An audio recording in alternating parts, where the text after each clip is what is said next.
하나님의 말씀을 대언하겠습니다. 지난번에 우리는 다윗이 범죄함으로 말미암아 하나님의 무서운 판결을 받게 되었죠. 그래서 네 집에는 칼이 끊어지지 않을 것이고 또 너희 아내는 백주대낮에 다른 한 남자에게 빼앗기게 될 것이고 또 네가 낳은 그 아이는 죽게 될 것이다. 그런 하나님의 판결을 들었습니다. 근데 오늘 읽은 이 성경 본문은 하나님의 그 판결대로 이제 솔로몬과 다윗과 밧세바 사이에서 낳은 이 아이가 이제 죽임을 당하게 되고요. 그리고 놀랍게도 하나님은 그들의 슬픈 마음을 위로해 주셔서 새로운 아들을 주셨는데 그가 바로 여디디야 솔로몬이라는 이야기를 오늘 하고 있는 것입니다. 사랑하는 성도 여러분, 이 성경 본문의 내용을 보면 하나님이 징계하시고 또 그 징계의 목적과 과정을 거친 다음에는 징계의 결과로서 하나님의 위로가 그에게 부어지고 있는 그런 내용들을 쭉 볼 수 있습니다. 그래서 오늘 이 성경 본문의 말씀을 통해서 징계의 목적과 징계의 과정과 징계의 결과로서 하나님의 위로에 대한 하나님의 말씀을 대언하려고 합니다. 오늘 읽은 이 성경 본문을 우리 마음에 새기고 우리도 살다가 보면 다윗과 같이 그런 어려운 실수들을 해서 하나님의 판결을 받을 수도 있는데 그때 우리가 하나님 앞에 정신을 차리고 하나님의 징계를 겸손하게 받아들임으로 말미암아 우리에게 더 좋은 결과가 나타날 수 있는 그런 은혜가 저에게도 여러분에게도 있게 되기를 축복합니다. 자, 오늘 이 성경 본문을 통해서 첫 번째 하나님이 들려주는 메시지는 이것입니다. 징계의 목적은 관계의 회복이라는 것입니다. 저를 따라서 한번 크게 해보실래요? 징계의 목적은 관계의 회복이다. 여러분, 우리가 하나님께 범죄하고 나면 제일 먼저 나타나는 현상이 뭐죠? 하나님과의 관계가 깨어지는 것입니다. 어디서 그것을 알 수 있습니까? 에덴 동산에서요. 원래 에덴 동산에서 아담과 하와는 하나님과 친밀하게 지냈지만 그들이 범죄하고 난 이후에는 갑자기 하나님을 피하여 숨기 시작합니다. 그래서 하나님과의 관계가 깨어진 것을 우리가 볼 수가 있죠. 다윗도 마찬가지입니다. 다윗도 하나님 앞에 범죄하고 난 후에 그가 거의 1년 가까이 하나님과의 관계가 끊어집니다. 우리가 그것을 어떻게 알 수 있는가 하면요, 나단 선지자가 와서 이 다윗의 죄를 지적해 주면서 네 아들이 죽을 거다 할 때 그때가 바로 이 아이를 놓을 때거든요. 그러니까 여러분, 이 임신을 해서 배가 불러서 10개월이 지날 동안까지 다윗은 나단 선지자가 와서 지적해 줄 때까지 자기의 죄를 몰랐던 거예요. 그냥 시간이 지나갔던 거죠. 여러분, 만약에 다윗이 영적으로 깨어있는 사람이라면 적시로 알아챘겠죠. 우리아를 죽이고 난 다음에 자기가 내가 하나님 앞에 너무나 큰 죄를 지었군요, 이거 알 수 있을 텐데, 여러분, 이런 죄를 짓고 나니까 마음이 무디어지고 무감각해지면서 하나님과의 관계가 거의 10개월에서 1년 가까이 멀어져 버린 거예요. 그래서 나단 선지자가 와서 이제 이야기해 줄 때 그때 깨달았던 거예요. 내가 정말 하나님 앞에 죽을 죄를 지었구나. 그리고 하나님 앞에 회개했죠. 그리고 나서 오늘 본문에 보면 그 아이가 이제 죽게 되는 것입니다. 사랑하는 성도 여러분, 이런 징계를 하나님께서 왜 하시는 걸까요? 이유는 간단합니다. 하나님과의 관계를 회복하기를 원하시기 때문입니다. 그래서 오늘 성경 본문에 보면 이 다윗이 말이죠, 하나님 앞에 나가서 이제 기도하기 시작합니다. 여러분 어떻습니까? 우리아를 죽였을 때 그때 기도해야 되지 않습니까? 그때 정신을 차리고 그때 하나님 앞에 나가 기도해야 되지 않습니까? 근데 여러분 까마득히 몰랐던 거예요. 그러니까 나단 선지자가 와서 비유로 설명할 때 그놈은 나쁜 놈이니까 그거 죽여야 된다 이렇게 이야기하잖아요. 그러니까 나단 선지자가 바로 당신이 그 사람이다 이렇게 이야기해줘서 그때 정신을 차린 거예요. 이 징계를 통해서 이제 드디어 하나님께 나아가는데 오늘 성경에 보면 뭐라고 말합니까? 금식하며 간절히 기도하는 모습을 봅니다. 우리 16절 말씀을 한번 같이 읽어보겠습니다. 시작. 다윗이 그 아이를 위하여 하나님께 간구하되 다윗이 금식하고 안에 들어가 밤새도록 땅에 엎드렸다. 드디어 이제 다윗이 깨달은 거예요. 이 영적 무감각에서 깨어나기 시작한 거예요. 무엇 때문에요? 아이가 앓게 되므로, 아이가 질병으로 죽게 되므로 정신을 이제 차리게 됐다, 이런 뜻이 되는 겁니다. 사랑하는 성도 여러분, 때로는 징계가 우리에게 올 때요, 우리는 그 징계를 힘들고 어렵게 생각하지만 성경에 보면 이 징계라는 것은 우리의 영을 깨우는 하나님의 작업이기도 합니다. 우리가 너무나 영적으로 무감각하고 똑바로 살지를 못하니까 하나님께서 징계를 통해서 내 영혼을 깨우시는 겁니다. 다윗은 이제 깨어난 것이죠. 그래서 하나님 앞에 나가서 간절히 기도하는데 금식하며 밤새도록 기도합니다. 여러분은 언제 밤새도록 금식하며 기도해 보셨습니까? 사랑하는 성도 여러분, 그만큼 이 다윗이 지금 절박한 거예요. 절절한 거예요. 그러면서 그 밤에 기도했던 내용이 무엇이겠습니까? 우리는 시편 51편에 있는 말씀처럼 다윗이 밧세바와 범죄하고 우리아를 죽인 다음에 나단 선지자가 와서 그를 지적할 때에 그가 철저하게 회개하는 내용이 있습니다. 그게 뭡니까? 하나님 아버지, 나에게서 성령을 거두어 가지 마십시오. 하나님, 나에게 정직한 영을 새롭게 해주십시오. 하나님 아버지, 나에게 자원하는 기쁨과 구원의 즐거움을 더해달라고 눈물로 기도하지 않습니까? 사랑하는 성도는 그는 깨달았던 거예요. 그가 얼마나 영적으로 무지하고 무감각해졌던가. 우리가 범죄하면요, 우리도 모르는 사이 우리의 마음이 그렇게 되지만, 그러나 우리가 하나님의 징계를 통하여 정신을 차리고 나면, 영적으로 깨어나면 이제 하나님 앞에 무릎을 꿇기 시작하는 것입니다. 저와 여러분도 지금같이 어려운 시대에 하나님께서 이 징계를 통하여 한국교회를 깨우고 있을 때에 저와 여러분이 우리의 무릎이 하나님께 꿇어져야 될 줄로 믿습니다. 사랑하는 성도 여러분, 잠언 3장 11절과 12절에 이렇게 말합니다. 다 같이 한번 읽어보겠습니다. 시작. 내 아들아, 여호와의 징계를 경히 여기지 말라. 그 꾸지람을 싫어하지 말라. 대저 여호와께서 그 사랑하시는 자를 징계하시기를 마치 아비가 그 기뻐하는 아들을 징계함과 같이 하시느니라. 아멘. 여러분, 징계가 좋은 거예요, 나쁜 거예요? 여러분, 성경에 보면 좋은 거예요. 그 아비가 자식을 사랑함으로 말미암아 징계하는 것처럼 하나님께서도 다윗을 사랑하시는 거예요. 그래서 그를 영적으로 깨우시기 위하여 그 사랑하는 아들을 지금 죽이고 있는 모습을 우리가 보게 되는 것입니다. 다윗은 고난을 만나면서 이제 기도를 시작합니다. 저와 여러분이 인생의 삶을 살아갈 때 언제 기도합니까? 여러분, 저와 여러분이 편안할 때도 기도하지만 때로는 고난 가운데 있을 때 얼마나 우리의 기도가 절절하고 우리의 기도가 얼마나 가슴 치는 기도입니까? 그 기도가 하늘에 상달되는 것을 여러분이 느낄 때가 있지 않습니까? 사랑하는 성도 여러분, 우리도 기도해야 합니다.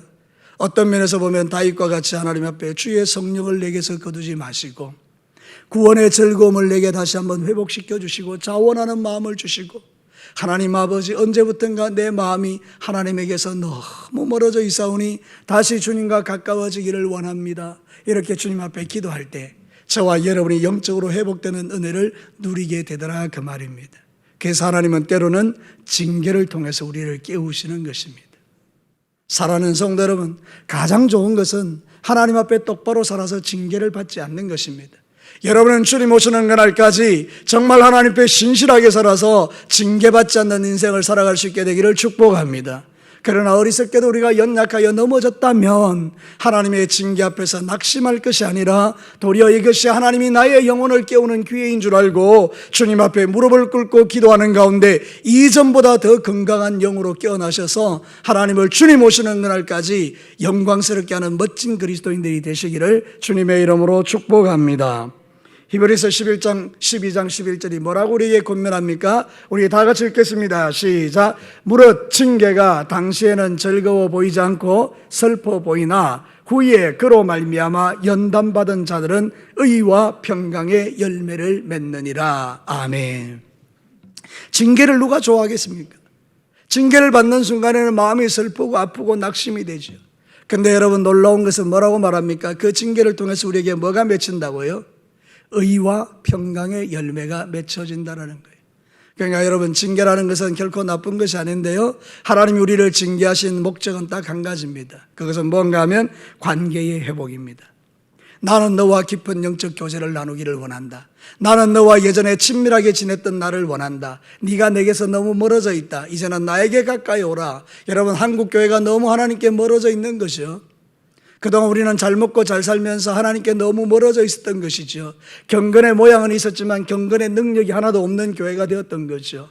저와 여러분도 마찬가지로 경건의 모양은 갖고 있지만 경건의 능력이 없는 성도로 이 땅의 삶을 살아냈던 것 아니겠습니까? 특별히 목회자인 저는 더더욱 그렇지 않겠습니까? 사랑하는 성도 여러분, 우리 모두가 이제는 하나님의 이 코로나라는 징계 앞에서 우리 자신을 돌아보면서 하나님, 우리가 이제 이 아이가 죽어가는 상황 같은 이 상황에서 내가 주님께 간구하나이다. 하나님과의 관계가 회복되는 저와 여러분이 되기를 주의 이름으로 축복합니다. 지금 이 시대는 마음이 다 완악해져서요, 하나님이 징계하셔도 깨닫지 못하는 사람들이 너무 많지만 저와 여러분들은 하나님의 이 작은 징계 앞에서 정신을 차리고 더 큰 징계가 우리에게 오지 않도록 지금이라도 정신을 차리면 하나님은 이 나라 이 민족의 교회를 바꾸시고 이 민족의 영적 기류를 바꾸셔서 하나님께서 가장 아름다운 제사장의 나라로 만들어 가실 줄로 믿습니다.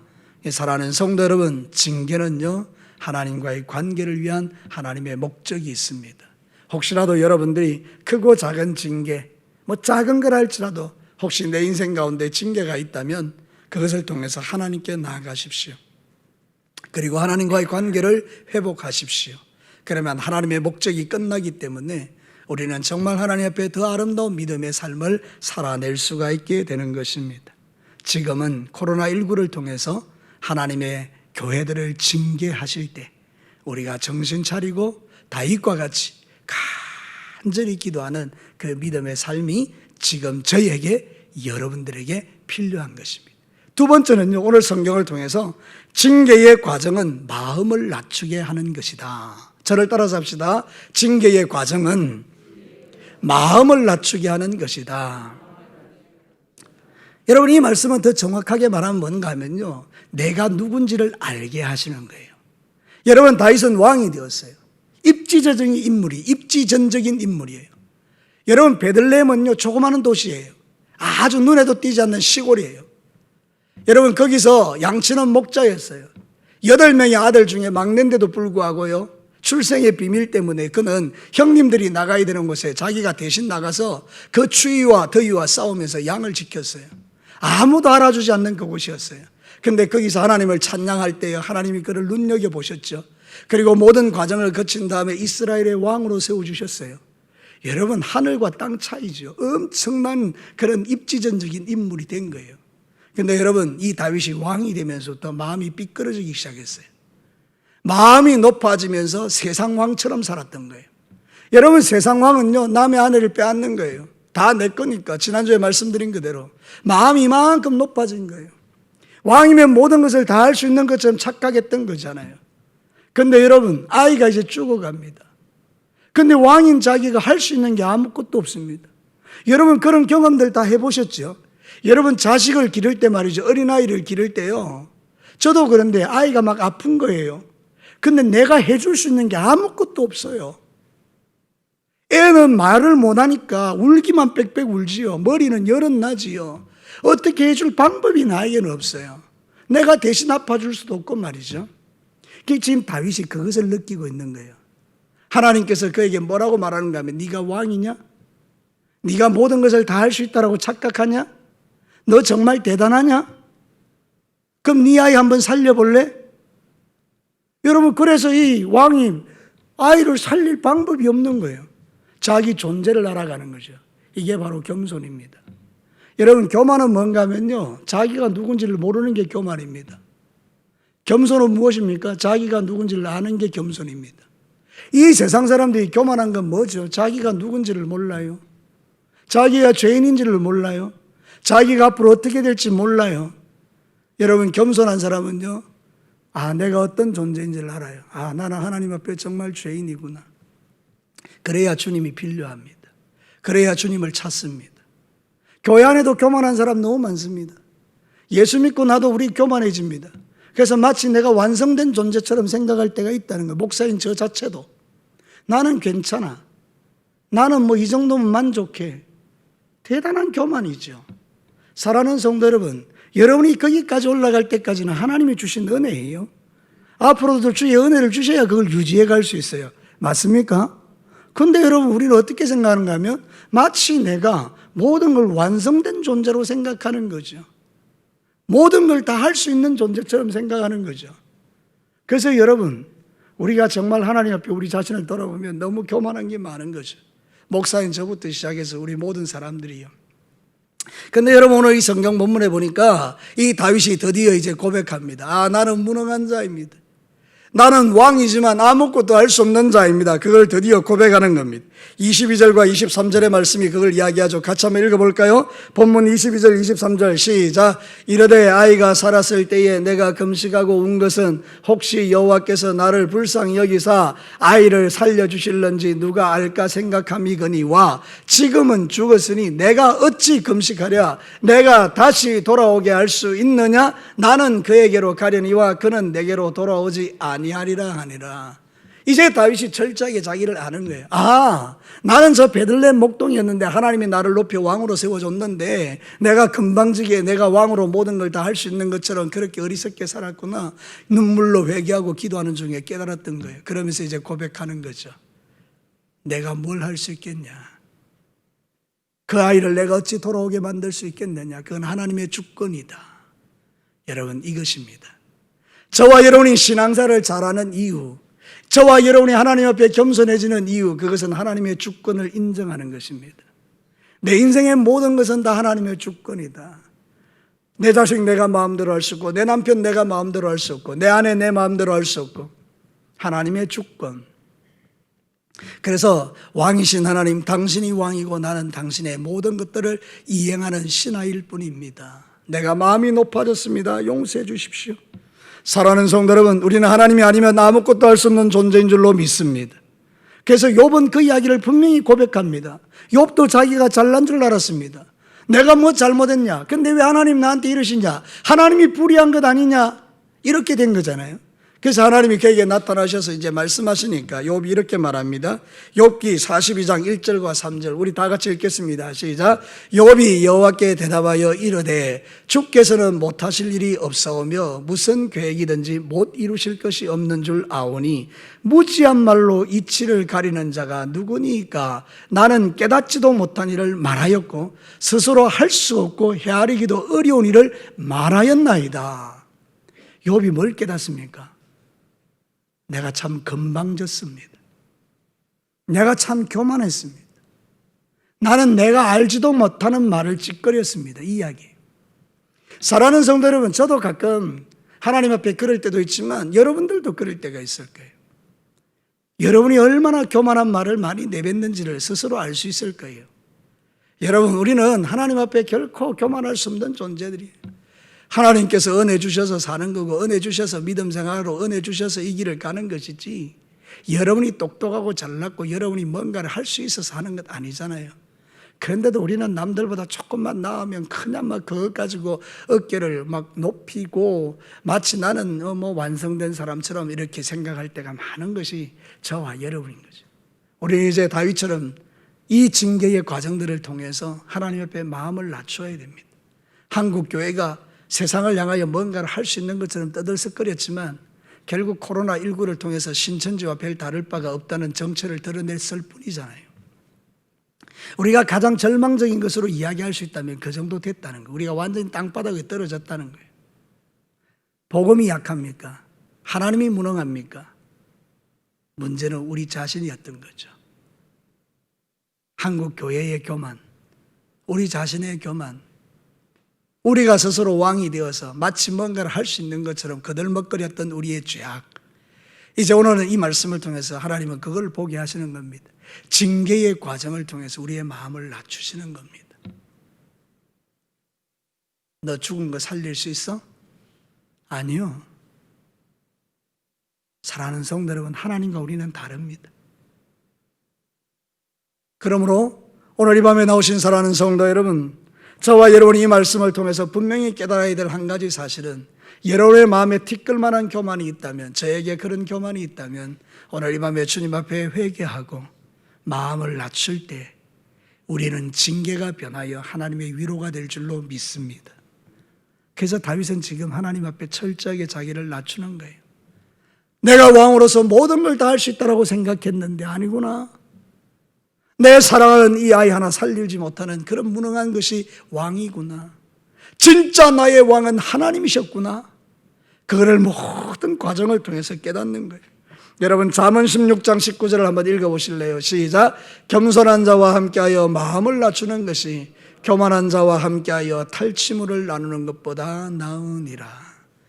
마음이 겸손한 자들이 함께 모여 기도할 때 그것이 훨씬 더 아름답다는 거죠.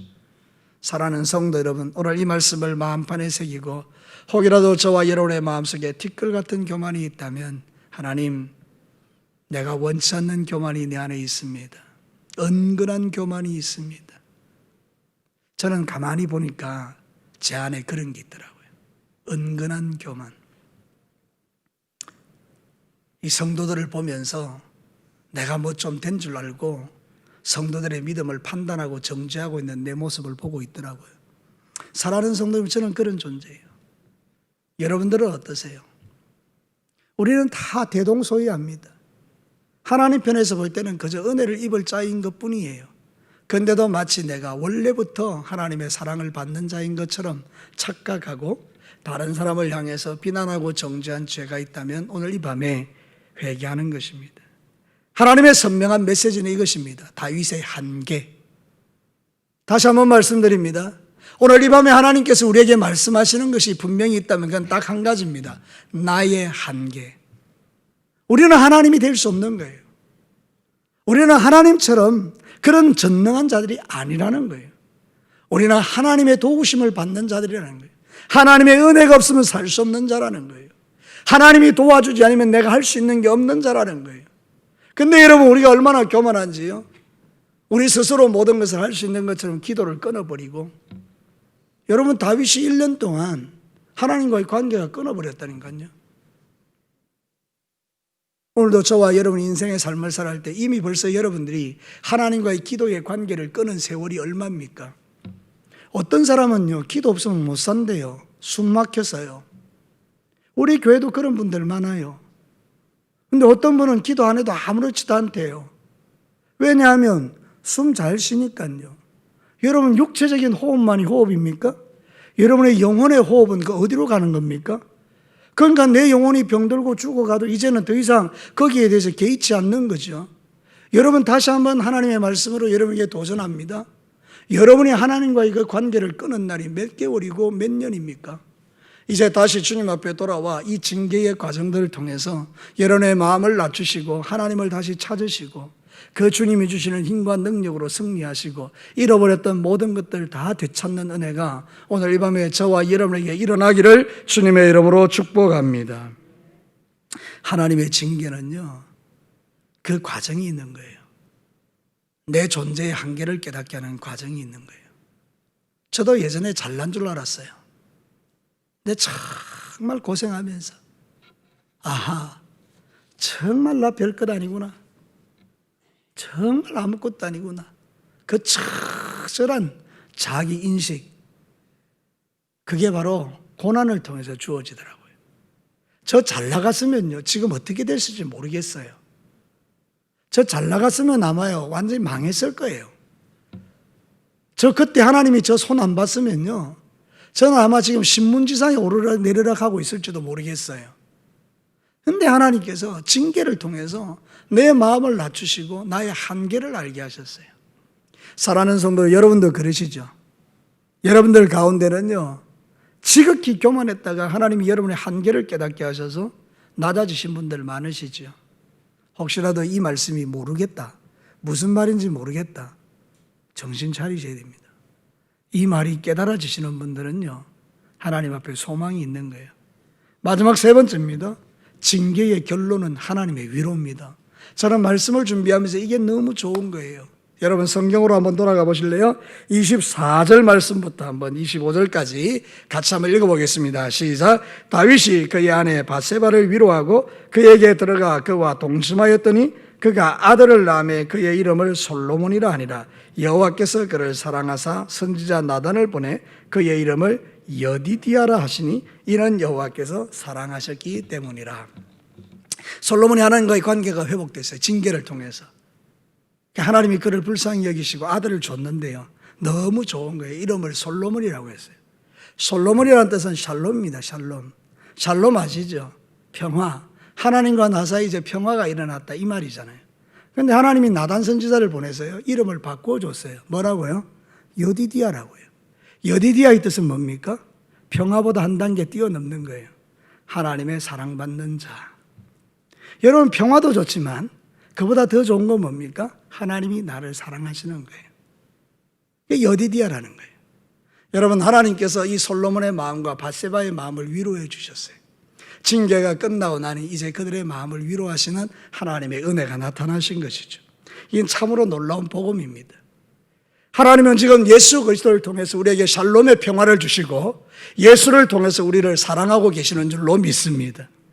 우리가 비록 하나님 앞에 범죄하였다 할지라도 주께서 여전히 우리를 사랑하시는 그 사랑이 내가 세상을 살아가는 힘입니다. 자, 성경 한번 볼까요? 로마서 5장 8절 우리 큰 목소리로 한번 읽겠습니다. 시작. 우리가 아직 죄인 되었을 때 그리스도께서 우리를 위하여 죽으심으로 하나님께서 우리에 대한 자기의 사랑을 확정하셨느니라. 복음이죠. 우리가 죄인 되었을 때 예수님을 십자가에 죽이심으로 하나님이 나를 사랑하신다는 걸 증거해 줬다는 거예요. 그러니까 여러분, 하나님은 지금 이러시는 거예요. 다윗에게 지금 샬롬과 여디디아를 부어주신 것처럼 우리에게는 예수를 통해서 우리에게 샬롬과 여디디아를 부어주신 거예요. 그래서 여러분들은 이름이 솔로몬과 동시에 여디디아들인 거예요. 여러분, 이 말씀이 이해가 됩니까? 저와 여러분들은요, 징계를 통해서 이제 그 결과가 어떻게 됐느냐? 하나님께서 우리를 여디디아로 하시고 우리를 솔로몬이라 하신다고요. 솔로몬은 저 역사 속에 있는 그 사람이 아니고 오늘 이 시대에 하나님과 평화를 누리는 여러분들이 솔로몬이고, 여디디아는 그 사람이 아니고 오늘 이 시대에 하나님을 사랑받는 저와 여러분이 여디디아인 거예요. 믿으시면 아멘입니다. 이게 우리의 소망입니다. 사랑하는 성도 여러분, 그렇기 때문에 우리의 기도가 응답되는 것이고요, 우리가 주님 앞에 용서함을 받아서 나 같은 죄인이 이렇게 하나님 앞에 살아갈 수 있는 거예요. 나 같은 죄인이 용서함 받아서 지극히 옳다함 얻으면 오직 예수 그리스도의 보배로운 피로 된 것이라고 찬송하지 않습니까? 그러니까 사랑하는 성도 여러분, 오늘 이 성경 본문의 말씀을 통해서 우리는 하나님의 위로를 받습니다. 오늘 다윗이 밧세바를 위로합니다. 위로라는 말을 보니까 나함이라 그러는데요. 나함, 히브리어로 나함. 이건 뭔가 하면 그 마음의 고통과 슬픔을 함께 한다, 이런 뜻이에요. 그러니까 지금 다윗이 사실 자기도 힘들었지만 진짜 힘든 건 여자잖아요. 자기 남편 죽고 그 왕이 불러가지고 그래 하룻밤 자서 이런 엄청난 고통의 가정을 이루어갈 때 다윗도 힘들지만 실제로 힘든 것은 이게 바로 이 밧세바거든요. 근데 하나님께서 밧세바를 긍휼히 여기셨어요. 다윗을 통해서 그를 위로하죠. 슬픔과 고통을 함께 나눈 거예요. 여기도 복음의 비밀이 있죠. 우리의 신랑은요, 예수님이에요. 우리는 밧세바 같은 존재들이에요. 그런데 신랑이신 예수님이 우리를 뭐 해준다고요? 위로해 주시는 거예요. 하나님께서 저와 여러분을 위로하고 계십니다. 우리의 고통과 슬픔을 나누고 계십니다. 가장 힘들고 어려울 때에 우리 주님 어디 계십니까? 여러분과 함께하고 계십니다. 사랑하는 성도 여러분, 그래서 저와 여러분은 이 마지막 때에 비록 내가 힘들고 어렵고 연약하고 부족하지만 이 주님의 사랑 때문에 또 세상을 살아가는 겁니다. 이번 한 주간 여러분 어떤 삶을 사셨습니까? 월요일에도 실패하고 화요일에도 실패하고 수요일에도 실패하고 그렇게 살아서 여기 와 계실 수도 있어요. 근데 여러분, 그래도 우리가 하나님의 이 사랑을 받고 있기 때문에 또 일어서는 것입니다. 오늘 이 밤에 하나님은 여러분들에게 이렇게 말씀하십니다. 나는 너를 위로한다. 너는 솔로몬이고 너는 여디디아다. 사랑하는 성도 여러분, 내 스스로의 나의 삶을 돌아보면 악질적에 이런 악질도 없는데 하나님은 긍휼의 눈으로 나를 보시고요, 나에게 말씀하시기를 너는 솔로몬이고 너는 여디디아다. 그래서 내가 위로를 받는 겁니다. 여러분도 이런 위로를 받게 되기를 축복합니다. 요한계시록 3장 19절에서 20절 한번 볼래요? 우리 같이 한번 읽겠습니다. 시작. 물은 내가 사랑하는 자를 책망하여 징계하노니 그러므로 내가 열심을 내라 회개하라. 볼지어다 내가 문 밖에 서서 두드리노니 누구든지 내 음성을 듣고 문을 열면 내가 그에게로 들어가 그와 더불어 먹고 그는 나와 더불어 먹으리라. 여러분 고개 들어 저를 한번 보시죠. 제가 복음교실 할 때 제일 많이 쓰는 말씀이 이거예요. 요한계시록 3장 20절. 우리의 마음에는 보이지 않는 문이 있습니다. 예수님께서 문을 톡톡 두드리십니다. 그럼 내가 문을 열면 예수님은 내 안에 들어오셔서 나와 먹고 마십니다. 그래서 이 예수님을 모셔드리시겠습니까? 그렇게 말하면 사람들 거의 대부분이 아멘이에요. 나 문을 열고 마음에 모셔드린대요. 그런데 그 앞에 내용이 참 중요한 거예요.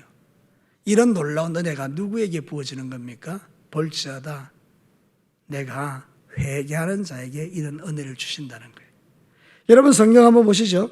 물은 내가 사랑하는 자를 책망하여 징계하노니 그러므로 네가 열심을 내라. 그리고 뭐 하라고요? 회개하라.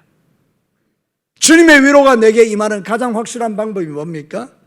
주님의 징계 앞에서 내가 회개하고 내가 마음을 열어 주님을 모셔드리면 주님은 이제 내 속에 들어오셔서 나와 더불어 교제하고 먹고 마시잖아요. 여러분 처음으로 돌아가서 우리가 하나님 앞에 똑바로 못 살면 관계가 깨어진다 그랬잖아요. 근데 우리가 주님 앞에 회개하고 주의 위로를 받아서 솔로몬이 되고 여디디아가 되니까 주님은 이제 내 안에 오셔서 나와 더불어 먹고 마시며 교제하는 관계가 회복된 것이죠. 복음이죠. 여러분, 이 자리에 있는 여러분들은 예수님 때문에 하나님과의 관계가 회복된 하나님의 자녀들인 줄로 믿습니다. 이제 여러분 하나님께 나가셔서 더 깊은 영적 교제를 나누시고 지금 이렇게 징계가 한국 교회 가운데 내리는 것처럼 여겨질 때에 여러분 7날래 8날래 돌아다니지 마시고요. 이제 여러분들은 하나님 앞에 무릎을 꿇고 그동안 내가 주님과 멀어졌던 그 관계들을 회복하며 하나님 앞에 기도하기를 시작하십시오. 장소는 중요하지 않습니다. 교회 오셔서 기도하면 제일 좋고요. 여러분의 가정에서, 여러분의 삶의 터전에서, 골방에서 하나님과의 깊은 영적 교제를 나누면 이 어려운 때에 오히려 하나님의 은혜가 소낙비같이 여러분에게 부어지게 될 줄로 믿습니다. 말씀을 마치겠습니다. 사랑하는 성도 여러분, 오늘 이 성경 본문이 우리에게 던지는 메시지가 있습니다. 징계. 그 징계의 목적은 하나님과의 관계를 회복하기 위함입니다. 징계의 과정은 내가 누군지를 깨닫도록 하기 위함입니다. 내가 얼마나 교만한 자인지. 그래서 하나님 없이는 살 수 없는 내가 마치 하나님 없이도 살 수 있는 자처럼 생각하는 그 어리석음을 버리게 하는 겁니다. 그러고 나서 이제 하나님이 우리를 위로해 주십니다. 너는 솔로몬이고 너는 여디디아다. 그래서 우리가 이 믿음으로 세상을 사는 겁니다. 오늘 이 시대의 솔로몬인 여러분들, 오늘 이 시대의 여디디아인 여러분들, 하나님의 위로를 받으시고 이제부터 여러분의 무릎을 주님 앞에 꿇어 다윗처럼 하나님 앞에 간구하시고 여러분의 남은 인생에 여러분 때문에 놀라운 하나님 나라가 이 땅 가운데 임하는 아름다운 삶을 살아내시기를 이 밤 주님의 이름으로 축복합니다. 우리 다 같이 한번 기도하겠습니다.